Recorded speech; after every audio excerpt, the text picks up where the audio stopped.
First ever factory outlet Mukunda jewelleries KPHB Somajiguda Kothapet Khammam. ఓం శ్రీ గురుభ్యో నమః. శ్రీ మహాగణాధిపతయ నమః. శ్రీమాత్రే నమః. పరమ పుణ్యప్రదమైన పాపహరమైనటువంటి కార్తీక మాస ప్రాశస్త్యాన్ని, కార్తీక వ్రత ఆచరణ వల్ల కలిగేటటువంటి ఫలితాన్ని వశిష్ఠ మహాముని జనక మహారాజుకు తెలియచెప్తున్నాడు. కార్తీక వ్రతం అన్న దాంట్లో చాలా ప్రధానంగా చెప్పేటటువంటిది ఒకటి ఏమిటి అంటే దీపదానము అనేది. ఈ దీపదానానికి ఒక విధి ఉంది, ఒక పద్ధతి ఉంది. దీపం వెలిగించటమే కాదు, ప్రతిరోజు కూడా దీపదానం చేయడం అనేది చాలా ప్రధానం. ఈ దీపదానం చేసేటప్పుడు ప్రత్యేకంగా సర్వజ్ఞానప్రదం దివ్యం సర్వసంపత్ సుఖావహం దీపదానం ప్రదాస్యామి శాంతిరస్తు సదా మమ అని అంటూ దీపాన్ని దానం చేయాలి. ఎలాగ చెయ్యాలిట అంటే, ప్రతిరోజు తొలిజామునే స్నానం చేసి ఇంట్లో శివుడికో విష్ణువుకో అర్చన చేసుకుని, ఆ పైన తాను స్వయంగా తయారు చేసినటువంటి ప్రమిదలో ఆవు నెయ్యి వేసి పమిడి పత్తితో ఒత్తి చేసి వెలిగించి ఒక బ్రాహ్మణుడికి దానం ఇవ్వాలి. ఎలాగ ఇస్తారండి? ఇంట్లో ప్రమిదలు ఎలా తయారు చేస్తారు అంటే, బియ్యపు పిండితో కానీ గోధుమ పిండితో కానీ ప్రమిదను తయారు చేస్తారు. అంటే కొంచెంగా నీళ్లు పోసి అది పిండి ముద్దలాగా అయ్యాక దాన్ని చక్కగా ప్రమిదలాగా తయారు చేస్తారు. ఇలా చేసినటువంటి దానిలో ఆవు నెయ్యి, పమిడి పత్తి, నిజానికి పమిడి పత్తే దీపారాధనకి వాడవలసినటువంటిది. పూర్వకాలం ప్రతి వాళ్ళ ఇంట్లోనూ ఒక పమిడి పత్తి మొక్క ఉండేది. పైగా పత్తి అమ్ముకోకూడదు అని అందులో దీనికి సంబంధించి ఒక విశ్వాసం ఉండేదేమో. ఊళ్ళో ఒకళ్ళిద్దరి ఇళ్లల్లో పమిడి పత్తి మొక్క గనక ఉన్నట్టయితే ఊళ్ళో అందరూ వాళ్ళ ఇంటి నుంచి పత్తి తెచ్చుకుని వాడుకునేవారు దీపారాధనకి. అటువంటి ఆ పమిడి పత్తి ఒత్తి వేసి ప్రతిరోజు ఒక బ్రాహ్మణుడికి దక్షిణ తాంబూలాలతో దాన్ని దానంగా ఇవ్వాలి. నెల అయిన తరువాత ఆఖరి రోజున ఏ బ్రాహ్మణుడైతే ప్రతిరోజు ఈ వరి పిండితో చేసినటువంటి ప్రమిదలో ఉన్న దీపాన్ని తీసుకుని వెళ్ళాడో, అటువంటి బ్రాహ్మణుడికే చివరి రోజున వెండి ప్రమిదలో బంగారపు ఒత్తి వేసి ఆవు నేతితో పమిడి పత్తితో దీపం వెలిగించి ఇవ్వాలి. బంగారపు ఒత్తి వేయడం ఏమిటి? బంగారం వెలుగుతుందా అంటే, ప్రమిదలో ఒత్తి వేయడానికి ఒక చిన్న తూము లాంటిది పెడతారు, అది అయ్యి ఉండాలి. లేదా బంగారుతో సమానమైనటువంటి పమిడి పత్తి ఒత్తి అయినా అయి ఉండాలి. అలా ఇవ్వాలి. ఇంకా ఓపాన శక్తి, తమకున్నటువంటి శక్తి కొద్దీ వస్త్రాలు పెట్టడం, భోజనాలు పెట్టడం, దక్షిణ ఘనంగా ఇవ్వడం, ఇవన్నీ చేస్తారు. కానీ ప్రధానంగా చేయవలసింది ఇది.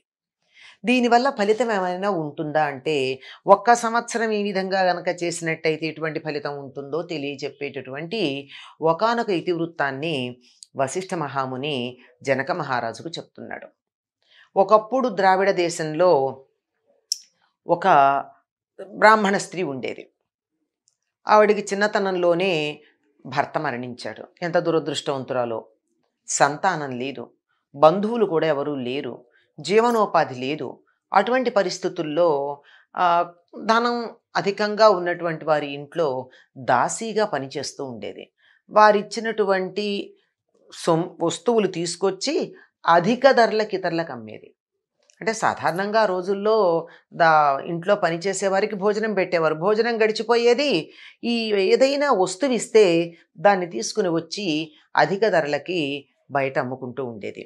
అంతేకాకుండా ఆ వచ్చిన ధనాన్ని మళ్ళీ వడ్డీకి ఇస్తూ ఉండేది, అధికమైనటువంటి వడ్డీకి. అంతేకాదు ఇంకొక పని కూడా చేసింది.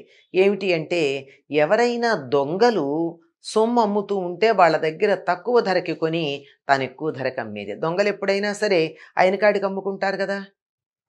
ఏదైనా ఒక వస్తువు దాని విలువ కన్నా చాలా తక్కువలో మనకు లభ్యమవుతోందంటే అది దొంగ సరుకుని మనం అర్థం చేసుకోవాలి. ఇలాంటి పనులను చేస్తూ ఉండేది. అయితే ఇందులో మనకి చెప్పడంలో విశేషం ఏమిటంటే, ఇవి మానవులు ఎన్ని రకాల తప్పులు చేయడానికి అవకాశం ఉంది, ఎన్ని పాపాలు చేస్తారు అని రకరకాల పాపాల ప్రసక్తి కూడా మనకి ఇక్కడ చెప్తున్నారు. అటువంటివన్నీ చేయకూడదని, చేసినట్టయితే వాటి నుండి మనకి విముక్తి లభించే ప్రయత్నం చేయాలి తప్ప కొనసాగించకూడదని అర్థం చేసుకోవాలి. అంటే దొంగ సొమ్ము కొని తక్కువ ధరకి కొని ఎక్కువ ధరకి అమ్మడం పాపమే. దొంగతనం ఎంత పాపమో ఆ దొంగ సొమ్మును అలా అమ్మడం కూడా అంతే పాపం. ఇంకా చెప్పాలంటే ఎక్కువేమో కూడా. ఇలా కొనేవాళ్ళు ఉంటే కదా వాళ్ళ దొంగ సొమ్ము తీసుకొచ్చి అమ్మడం జరుగుతూ ఉంటుంది. అదేవిధంగా వస్తువులు అధిక ధరకు అమ్మడం, ఎవరన్నా మనకి ఇచ్చిన దాన్ని కూడా అమ్ముకోవడం, ఇలాంటి పనులు. నిజం చెప్పాలంటే ఆవిడకున్న అభద్రతా భావం కారణమై ఉండాలి. అంటే ఎవరూ లేరు తనకి, తన్ని చూసేవాళ్ళు ఎవరూ లేరు. రేపు తనకు అనారోగ్యం చేసినా లేవలేకపోయినా మరి తనకేదో ఒక భద్రత ఉండాలి కదా. ఇంతవరకు కూడా క్షమించవచ్చు. కానీ ఆవిడ చేసింది ఏమిటంటే, ఇంత సంపాదించిన తర్వాత కూడా ఒక్కరోజు దేవుణ్ణి తలుచుకోలేదు, ఒక్క మంచి పని చేయలేదు, ఒక్క ఉపవాసం చేయలేదు. దేవుణ్ణే తలుచుకోని మనిషి దీపం ఎక్కడ పెడుతుంది? దీపము పెట్టల. ఇంత కూడా పర్వాలేదు. కానీ ఎవరైనా ఇటువంటి గుణాలు ఉంటే వాళ్ళని చాలా చులకనగా మాట్లాడేది. తీర్థయాత్రలు చేస్తుంటే ఎందుకు వృధాగా తిరుగుతారు అనేది, పూజలు చేస్తుంటే ఎందుకు చేస్తారు అనేది. ఇది చాలా దోషం. ఇది మరీ భయంకరమైనటువంటి దోషం. నువ్వు మంచి పని చేశావో లేదో తర్వాత ఇంకొకళ్ళు చేస్తుంటే విమర్శించకూడదు కదా. ఇది పెద్ద దోషం. ఇన్ని దోషాలు ఉన్నా ఆవిడ ఇలాంటి ప్రవర్తన ఉంది. కానీ ఇతరులకి హాని చేసే గుణం లేదు. దానితో ఆ గ్రామానికి శ్రీరంగం వెడుతూ ఉండేటటువంటి ఒక బ్రాహ్మణుడు వచ్చాట. అంటే ఒక భక్తుడు.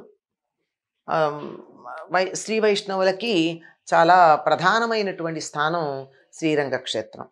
ఆ శ్రీరంగానికి వెడుతూ వచ్చినటువంటి ఆయన ఈ గ్రామంలో ఇటువంటి కఠినాత్మురాలైనటువంటి స్త్రీ ఒక ఆవిడుంది, అంటే దుర్మార్గురాలైతే కాదు అని తెలిసి ఆవిడని ఉద్ధరించాలి అని ఆయనకెందుకు సత్సంకల్పం కలిగింది. కొంతమందికి అలా వస్తుంది, వీళ్ళ అదృష్టం కూడా కొంత ఉంటుంది. ఆవిడింటికి వెళ్ళి కూర్చుని యథాప్రకారంగా అని ఉంటుంది. తీర్థయాత్రలు ఎందుకు చేస్తున్నారు, సమయం వృధా చేసుకుంటున్నారు, ఇటువంటి మాటలు అన్నదేమో మరి మనకు తెలియదు, అవేం వివరాలు లేవు. కానీ ఆదరించిందట. అక్కడ కూర్చున్న ఆవిడతో కొన్ని మాటలు మాట్లాడాడు ఈయన. అంటే ఇంతవరకు ఎవ్వరూ ఆవిడతో అటువంటి మాటలు మాట్లాడలేదు కాబోలు. అది కూడా కారణం అయి ఉంటుంది. అమ్మాయి ఎందుకు ఇట్లా ప్రవర్తిస్తున్నావు, ఎంత ధనం ఉండి మాత్రం ఏం లాభం, ఈ శరీరం ఎంతకాలం ఉంటుంది, ఈ శరీరం పంచభూతాలతో తయారైంది, ఇందులో ఉన్నటువంటి జీవుడు వెళ్ళిపోయాక పంచభూతాలు కూడా గాలిలో కలిసిపోతాయి, ఏమీ మిగలదు, నువ్వు తీసుకెళ్ళేది ఏమిటి అంటూ మొత్తానికి కొంతకాలానికి ఈ శరీరం రోగగ్రస్తం అవుతుంది, తర్వాత ఈ శరీరాన్ని వదిలిపెట్టాల్సి ఉంటుంది, కొంచెం సత్ప్రవర్తన కలిగి ఉండమ్మా, నువ్వు బాగానే ధనం సంపాదించావు కదా, నీకు భద్రతకి ఏం లోటు ఉంది, నీకు కావలసిన ధనం ఉన్నది కనుక కొంత దాన ధర్మాలు చేస్తూ ఉండు, సద్గతులు పొందుతావు. అంటే కొంతకాలం ఈ జీవితం అయిపోయిన తర్వాత ఎవరికన్నా ఆలోచన వస్తుంది కదండి, ఈ జీవితంలో మనం 60 ఏళ్ళో 70 ఏళ్ళో బతికాము, బతికిన తర్వాత ఇక్కడి నుంచి వెళ్ళక తప్పదు, ఎంత లేదన్నా ఒప్పుకోవడానికి మనస్సు అంగీకరించకపోయినా సత్యం సత్యమే కదా, అంతరాంతరాల్లోన అందరికీ తెలుస్తుంది కదా. అయిన తర్వాత ఇంతకన్నా మంచి స్థితికి వెళ్ళాలి అన్న ఆలోచన అంతరాంతరాల్లో కలగకుండా ఉండదు. అందుకని ఆ భావనని నెమ్మదిగా తట్టి లేపాడు ఈయన. కనుక నువ్వు చక్కగా ఉన్న ధనాన్ని దానం చేయి, కొంచెం ధర్మ మార్గంలో ప్రవర్తించు, ఉత్తమ గతులు పొందుతావు. మరి ఇప్పటిదాకా చేసినటువంటి చెడ్డ పనులకు ఫలితం ఎట్లా పోతుంది, అది కూడా ఉండాలి కదా. మన ఇల్లు శుభ్రం చేసుకుంటే కదా ఎవరైనా బయట నుంచి లోపలికి రావడం ఉంటుంది. కనుక ఆ విధంగా చెయ్యాలంటే నువ్వు దీపదాన వ్రతం ఒక్కటి చేయి. కార్తీక వ్రతం 1 సంవత్సరం చేయి నువ్వు పూర్తిగా. ఎప్పుడైతే కార్తీక వ్రతం చేశావో చేసిన పాపాలన్నీ పోతాయి. నీకున్నటువంటి ధనంతో నువ్వు సత్కార్యాలు చేస్తే ఉత్తమ గతులు పొందుతావు. 2 పనులు ఉంటాయి. ముందర దుష్ట శిక్షణ జరగాలి, ఆ తర్వాత శిష్ట రక్షణ జరగాలి. పనికిరాని చెత్త బయటపారేయాలి, పాపాలు పోగొట్టుకోవాలి, పనికొచ్చేదాన్ని తెచ్చుకోవాలి, పుణ్యాలు సంపాదించుకోవాలి. కనుక నువ్వు ముందుగా పాప పరిహారార్థం 1 సంవత్సరం కార్తీక వ్రతం చెయ్యి. అందులో ప్రధానంగా స్నానంతో పాటుగా ఈ వ్రతంలో చాలా ప్రధానంగా ఉండేది ఏమిటి అంటే ఈ దీపదానం. ప్రతిరోజు కూడా ఒక బ్రాహ్మణుడికి ఈ దీపాన్ని వెలిగించి తాను స్వయంగా తయారు చేసినటువంటి ప్రమిదలో ఒత్తి వేసి ఆవు నేతితో వెలిగించి దాన్ని బ్రాహ్మణుడికి దానం ఇవ్వడం. చివరి రోజున వెండి ప్రమిదలో బంగారపు ఒత్తి వేసి ఆవు నేతితో దాన్ని వెలిగించి దక్షిణ తాంబూలాలు తన సోపాన శక్తి కలిపివ్వడం. ఇలా గనక చేసినట్టయితే పాప పరిహారం అవుతుంది. ఆ తరువాత నువ్వు చేసే ధర్మకార్యాలకి ధనం సద్వినియోగమయ్యి నువ్వు ఉత్తమ లోకాలకి పెడతావు అని చెప్పాడు. ఆయన ఏ రకంగా ఆవిడ మనస్సుని తట్టి చెప్పాడో తెలియదు కానీ ఆవిడలో ఆనాటి నుండి మార్పు వచ్చింది. ఎందుకంటే సహజంగా దుర్మార్గురాలు కాదు, కఠినంగా ఉందే తప్ప దుర్మార్గ బుద్ధి లేదు. కనుక నెమ్మదిగా ఆవిడ మార్పు ఆ సంవత్సరం కార్తీక మాస వ్రతాన్ని నియమనిష్టలతో పాటించింది. తర్వాత ఉన్న ధనాన్నంతా సత్కార్యాలకు వినియోగించి శరీరం వదిలిన తర్వాత ముక్తిని పొందింది. కనుక ఈ కార్తీక వ్రతం అన్నది ఇంత మహత్తరమైనది జనక మహారాజా అని వశిష్ఠ మహర్షి జనక మహారాజుకు తెలియచెప్పాడు. కనుక అటువంటి దాన్ని మనం విని అర్థం చేసుకుని సత్ఫలితాలను పొందుదాము. స్వస్తి.